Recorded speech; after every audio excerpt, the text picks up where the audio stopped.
Alright, good morning, it's Friday, May 6, 2022 at 9:30 a.m. I will call us back into work session and we will go over the items on the agenda for Friday to discuss, and then we will go over some of the items on the agenda for Monday. First up is the auditor. Good morning. I'll have just a few budget amendments, and they'll be to recognize revenue and expense. Okay. Treasurer, we've already done that. It's signed off on the bills. Next up on the agenda is the county judge, and he's got a bunch of properties for sale and trust in Petersburg. I'm not gonna read those today. I will read them Monday in court at that point in time. The next thing on the judge's agenda is the Petersburg EMS financial and run reports. They had, runs within the city limits. There was 4 of them. Outside the city limits, there was 1. And total runs was 5 for the month of March. It should say 2022. Yes, it should. It should, It should say 20. for March 2022. And they had a total revenue of $13,162.73. Oh, for March is $4,433.73. For a year-to-date total of $13,162.73, and the total expense for March of $14,213.20. All right, with that, next up is AgriLife Extension, Mr. Andy Hart. All right. First off, I just wanted to mention, we're excited about our Commissioners Court Appreciation Lunch we're going to have on Monday. Our staff's done a really good job getting set up for that. We're going to have Leal's catered in, so we look forward to getting to visit with you guys and feed you guys lunch. So look forward to seeing y'all Monday. The next thing I wanted to come and talk about is we've got some security questions with our office. We've had some near misses in the recent past of people coming in our office that don't belong there, that aren't supposed to be there, and at times we've got about 6 females that work in our office, and a lot of times it's just Blaine and I are the only guys there, and a lot of times we're out in the fields or we're out doing things, so a lot of times it's just the women in there, and we've had people from across the street or people maybe looking to get in the district courthouse that have come in our building that have kind of put the women at risk a little bit. We had a gentleman a couple of weeks ago or a few weeks ago come in, and he was masked up and had on sunglasses and a hood on, and came in and kind of had Kathy not cornered in her office there, but in her office there, and he was wanting legal advice, but told her she couldn't call the cops. And so anyway, she said, obviously our office doesn't handle that he needed to go around to the district courthouse and maybe talk to them. And he said, well, can't you just let me through these doors right here? Because, we've got those locked doors that go to the district courthouse. And she said, no, I can't do that. You have to go through security up there. And he finally went around. And anyway, we've had some other instances like that we feel like are kind of putting our staff at a risk a little bit. There's lots of issues that go the house across the street from our office, lots of questionable issues that go on there. The cops are there quite often. So anyway, we feel like there's a security issue with our office, and I've visited with Jesse quite a bit and worked with him. We visited about some different options that we might could do to maybe have a little bit more security at our door.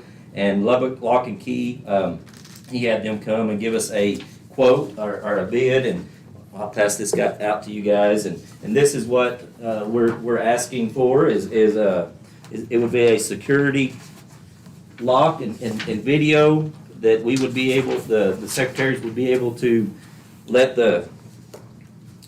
our clientele or anybody that comes to our office in. as you go into our office from the west doors, we have the outside doors, and then there's another set of double doors just on the inside. So we're talking about putting the locks on the inside doors there. And then that way, you know, our clientele wouldn't be stuck outside in the rain or wind, having to wait for us to open the doors. But they could come in there and then we could let them in from those second doors. It'd give our secretarial staff an opportunity to screen who we let in, and if we saw somebody that was questionable or didn't need to be there, it gives us an opportunity to keep them out of the office, and hopefully even give a little bit more security to the district office that way as well. Once they get into our office, you know, they're just that much closer to being able to get in the district building. So this is the, Jesse can help answer any questions that we've got here, I hope as well, but this is just kind of the bid that Lubbock Lock and Key gave us. What it would be is a buzzer that would go to both the secretary's office, and they would be able, on a pad, they would be able to see a video picture of the person at the door, and then they would have a release button at their desk that they could push to open the door and allow the person to come in.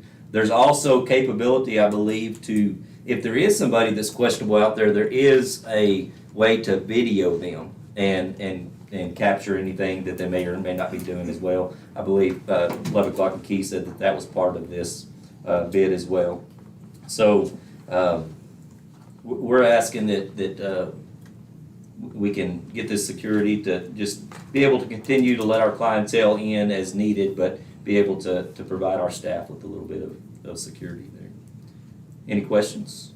On that subject, with Melinda and you, would that come out of their budget, or will it come out of courthouse?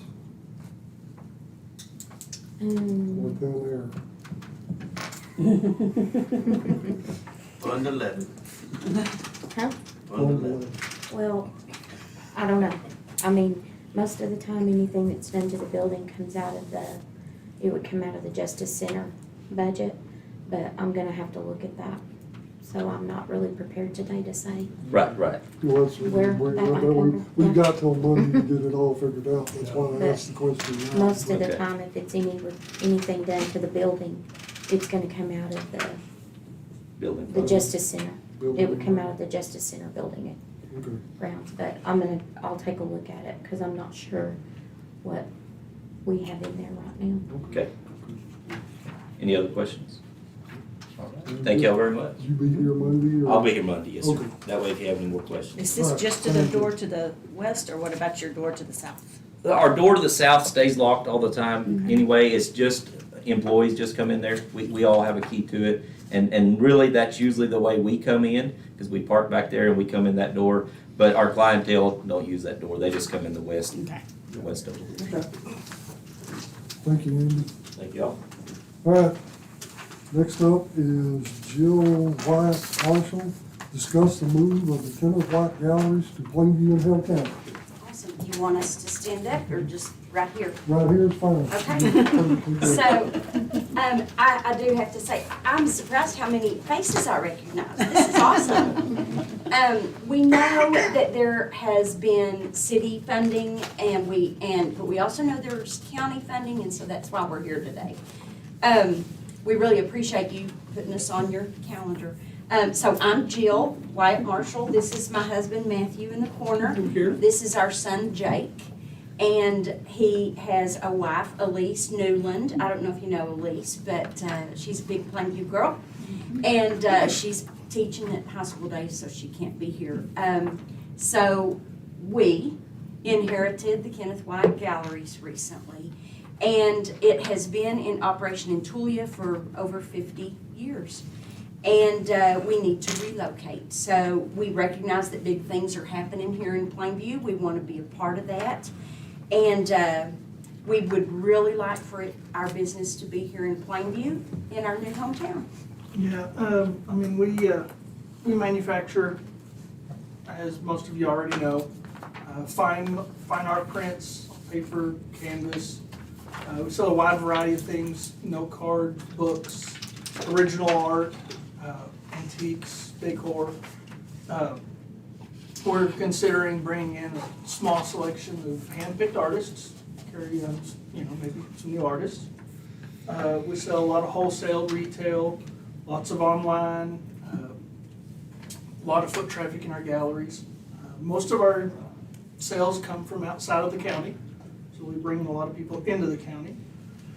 And a lot of people consider our gallery to be a destination trip. And I also have to add to that, that we've done this for a lot of years in a lot of locations. And when they come see us, they don't come just to see us. We make sure they spend the day where we are. And so we give them a list of restaurants and local shops and stuff like that. So we really try to be civic minded. Our Tulia gallery, I wrote this so I wouldn't forget it, had 3,000 to 5,000 people visit just Little Tulia yearly. And we had several large art shows. And we would open up to more art shows than just the ones that we did in Tulia. We would do art shows quite often here. We used to be on tour bus routes, and we had lots of tour buses come. We could do that again. We scheduled lots of private groups. It's amazing how many private groups are looking for something to do, and they come and spend the day. And we're open 5 to 6 days a week to the public, and we want to do that here, and we would keep planning on that as well. And we really enjoy working with other civic-minded businesses to make a really unique experience to come to Plainview. And one of our heartfelt dreams that we have, I'm gonna cry. My dad's set of original apostles. They're the most beautiful things you've ever seen. The prints are great, but the originals are just amazing. And we want to put in a really amazing venue for people to come and experience that.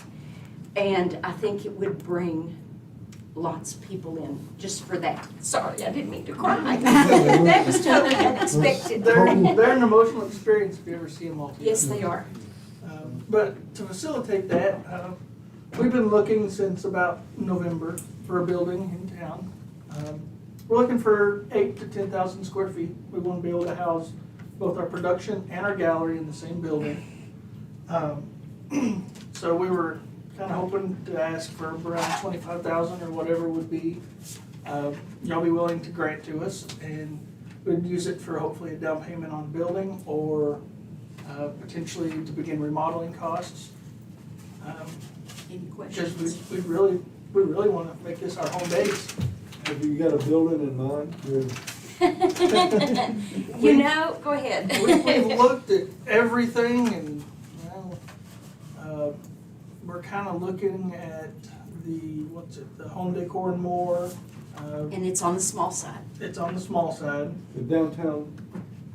Or downtown area. You know, we're really we're open to open. just about anywhere, but There's a Did they? grant for the downtown. Yeah, there's a grant for the downtown area.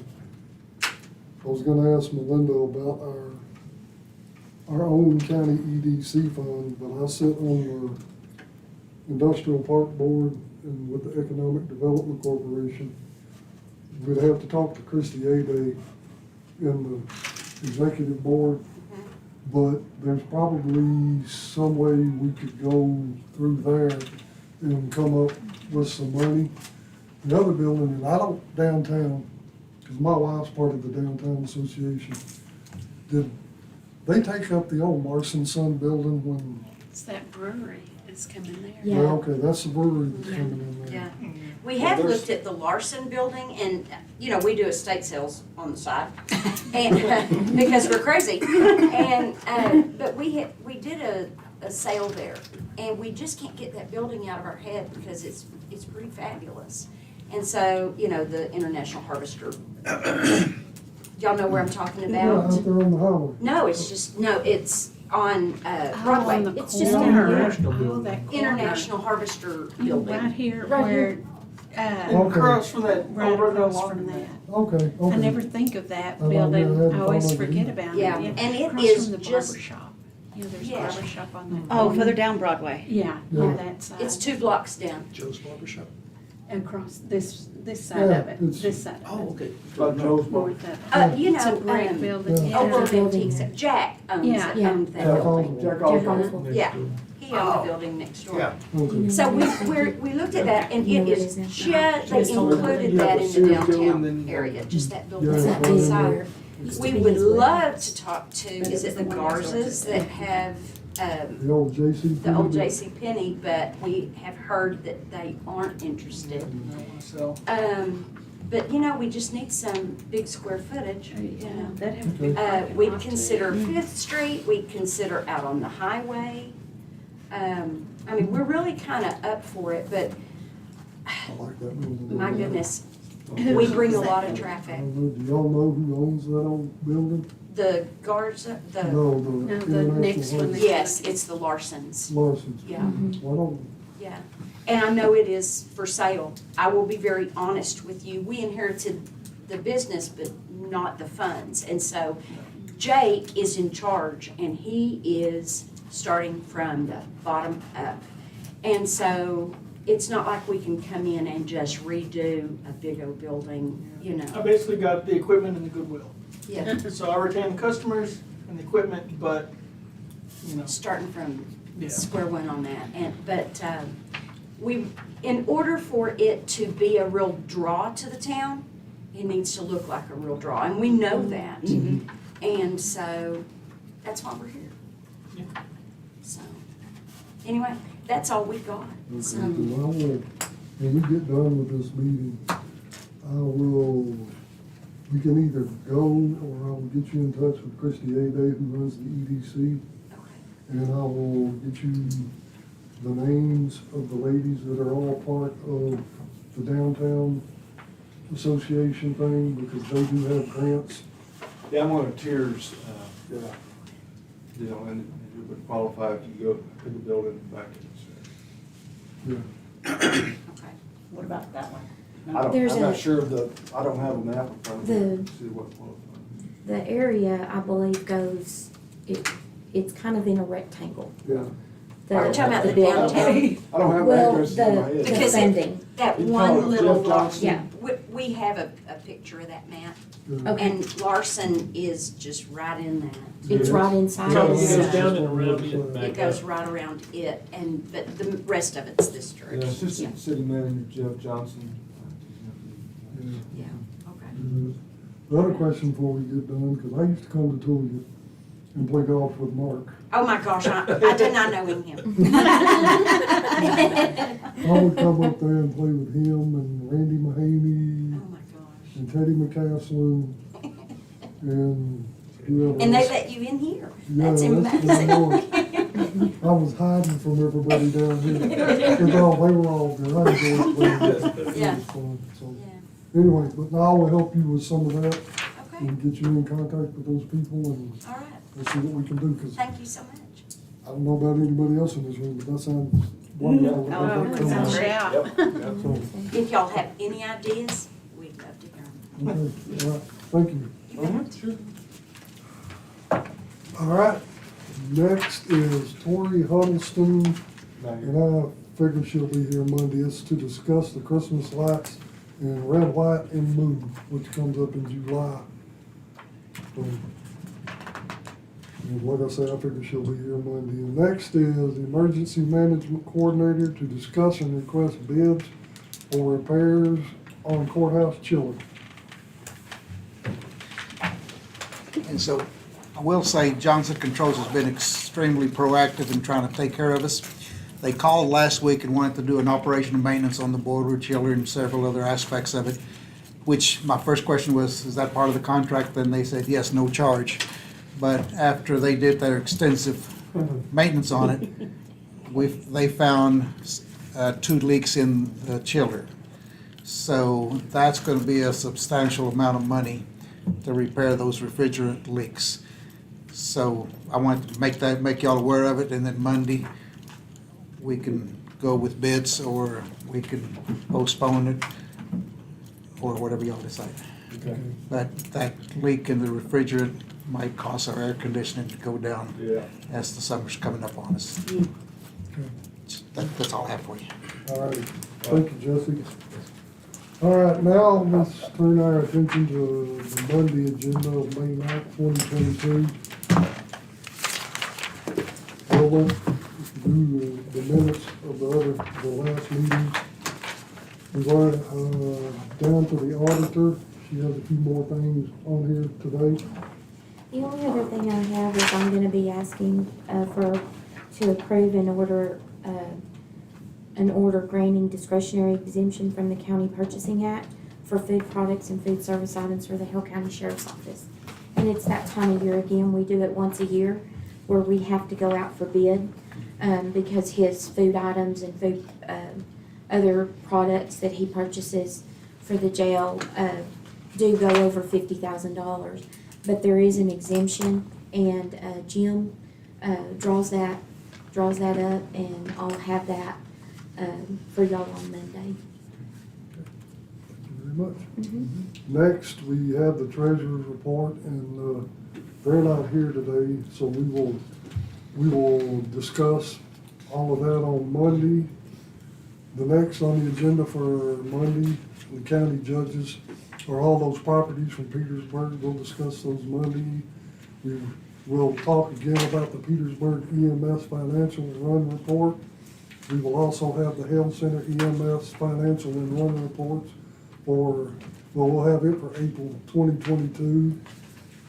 We've discussed AgriLife with Andy. We talked to Ms. Marshall about Kenneth White Galleries.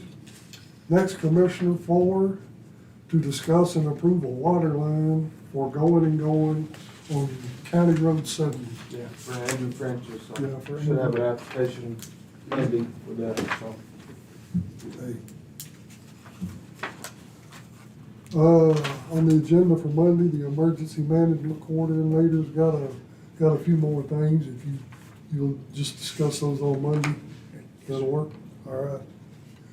Next on the agenda says Harold King. It should say precinct 1, and I've got it, but I don't have it with me. It's a resignation letter for Chris Daniel, Commissioner of Precinct 2, and I will read that out Monday in court.